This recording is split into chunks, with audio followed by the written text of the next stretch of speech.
So we just put the hay in. Keep it down. By the way, we just cleaned a lot of the waters. So it's always good to keep a backup from when they're chicks, just to keep them food and water.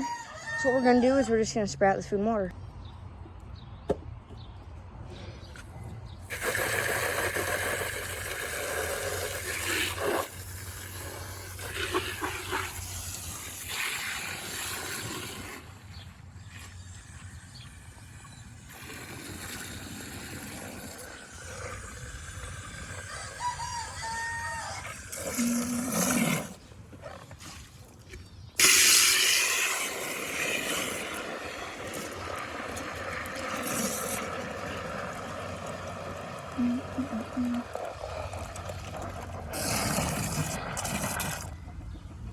So this is for our broody chicks, or chickens, not chicks. And we're doing this so that way they have water and a little bit of food and to hopefully break their broodiness. So this is really important that you have water because it's meant to help cool them down. That's basically what we're doing for them.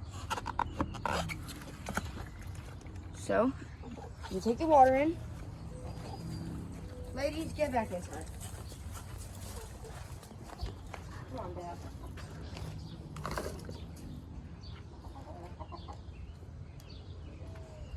And now we do the food. Now they only need a little bit of food, and it depends on how many you're putting in there. We're gonna put 3 in there.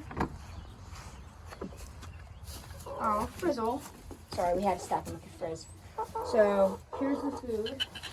We usually have broody. Yeah. See, and when they make noises like this, that's how you know that they're broody. Or when they're aggressive when you're trying to collect eggs.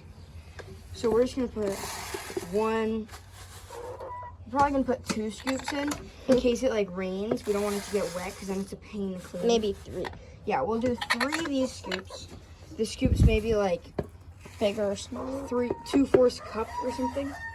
I mean 2/3 of a cup. And it should just be like this little bottom part that's filled. It, Because like, look at it. It should barely be. yeah. And then now we can put this in.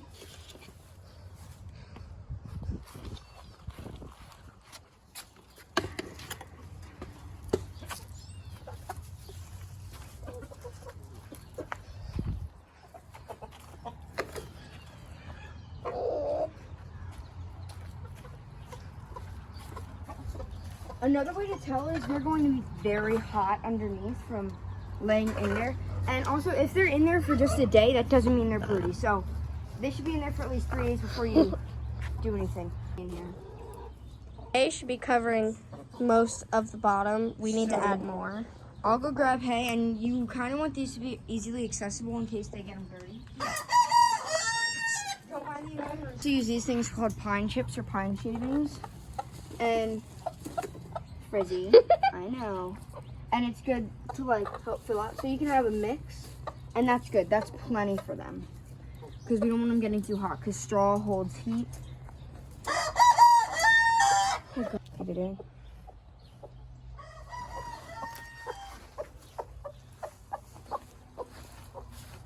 Also, get the eggs out before you take the chicken out, because otherwise the eggs are just going to be smashed. Not good if you're trying to have a bunch of eggs, which is basically what we do, so. Okay. And they're probably going to just plop down. Like, see how she's kind of staying low to the ground? That's what they're probably going to do. Other chicken. So here we had an oopsie. Just side note, we kicked the eggs, specifically me, and a few cracks, so we threw them in there for the chickens to eat, because as you've seen in our previous videos, they love eggs. So, you know, you don't usually need to refrigerate eggs, but once they've been wet, like that one, so actually all of these are just going to need to be refrigerated. They, yeah, once they're wet or washed, they need to be refrigerated. But before then, you can keep them out for up to 2 weeks. Now here we have the main one.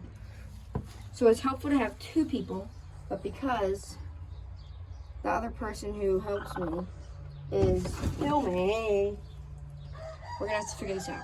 So, Can you hold this? This thing just fell. it's Cookie, She is a cookies and cream breeded chicken. She's like 7 months old, I think.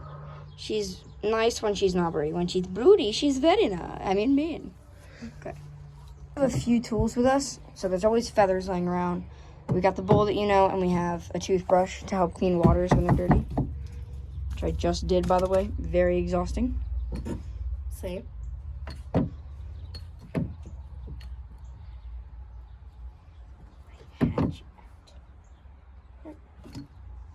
She's neat. Oh, look at Brownie down here, making a little nest. Isn't she cute? Okay, anyway, not the point. I want to put this over her head. Don't. Here, let me get her.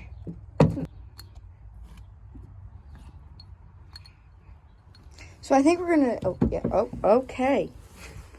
So that's one way to gently do it. And once they're out, they're usually pretty nice. They're not usually aggressive. But now, did you see how she just plopped down? That is, yeah, that's because she's broody. And that's a easy sign. So they're not paralyzed or anything. They're just... The chicken just ate like 6 eggs, so they're very happy now.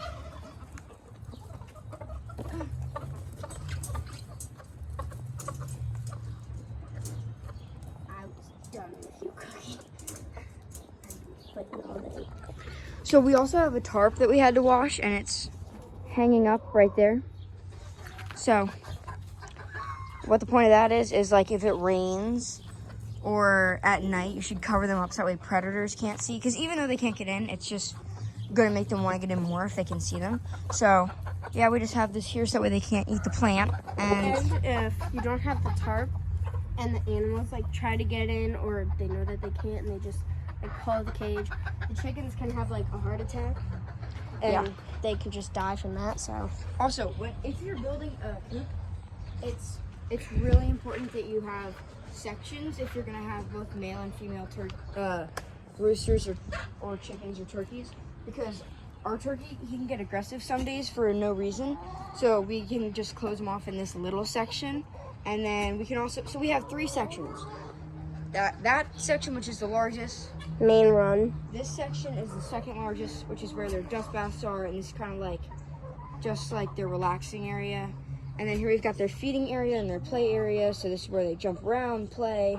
So it's important that we can keep him separate from the group, but we do have to let him out now, so we'll let him out in a second. So basically, this is called chicken jail, and this is what you do to your broody chickens.